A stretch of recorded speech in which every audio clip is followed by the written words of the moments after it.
Hi there, myself Madhav Jha. I welcome you to CodeChef and let's have a look at this question. The problem is max minus min. The problem difficulty is easy and there are no prerequisites. Let's have a read at the problem. You are given an array A of n integers. You can perform the following operation as many times as you want, possibly 0 as well. We can choose the index I and multiply the element that is at I by 2. We need to find the minimum possible value of maximum of A minus minimum of A that we can achieve through the use of these operations. For the input format, we have t test cases, and for each test case, we have two lines.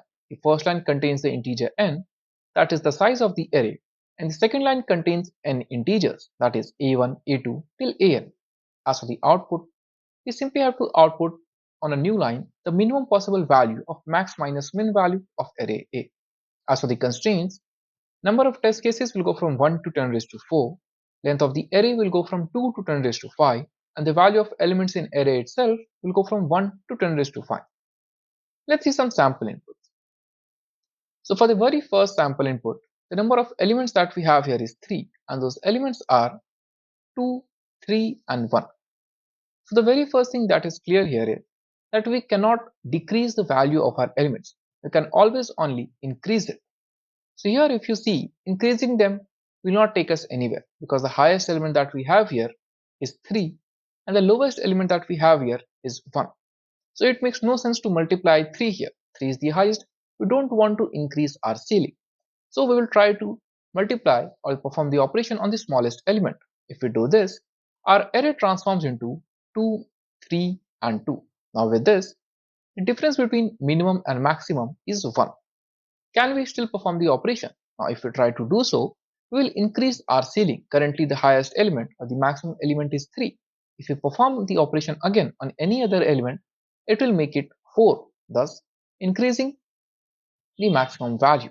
Therefore, we'll stop here and the difference between maximum and minimum is 1. And as you can see, that is the answer here. Let's see the second input. Again here we have 3 elements and the elements are 1, 2 and 2. Again, the max we already have 2 here. So we will try to perform the operation on the smallest element. If we do this, we'll convert this element to 2. With this, all the elements are same. Therefore, the difference between max and minimum is 0.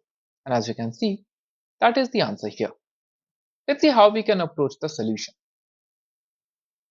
As we have made clear in the sample inputs, we can only increase a value of elements. So if we have a of I and perform the operation, this becomes 2 into a of I. We can never decrease it. So whatever maximum value we have, we will never perform our operation on this because if we do this, the maximum will just increase. What we ought to do is to try to find the minimum and multiply it with 2 or perform the operation on it so that we can closely match it to our maximum.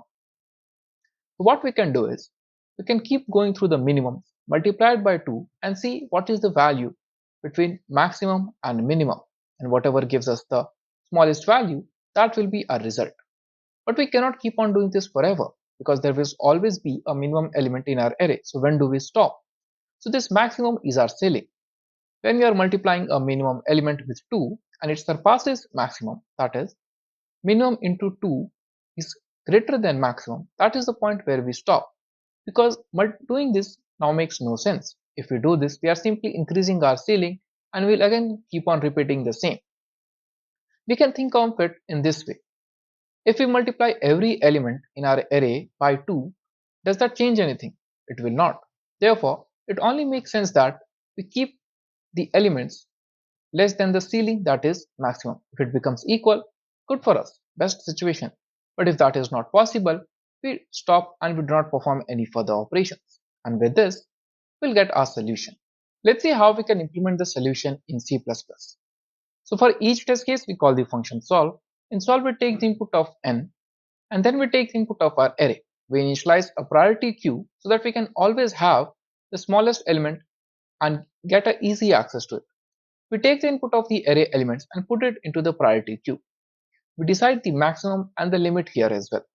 The initial answer is nothing but maximum minus the element that is at the top of the queue.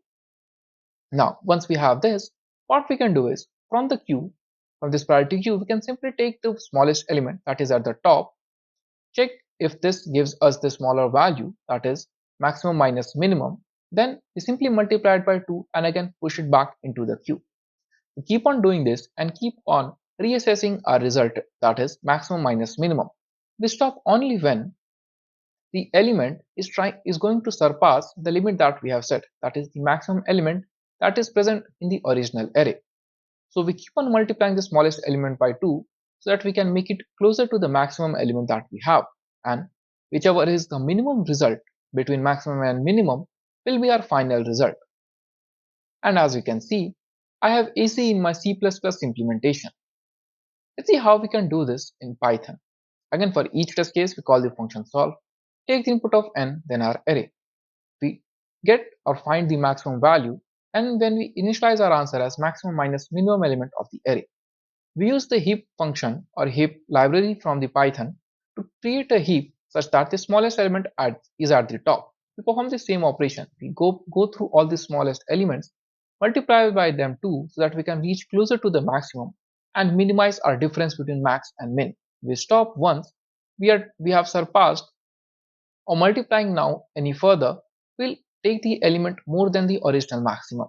At the end, what we have is the minimum value of difference between maximum and minimum. And as you can see, I have AC in Python implementation as well.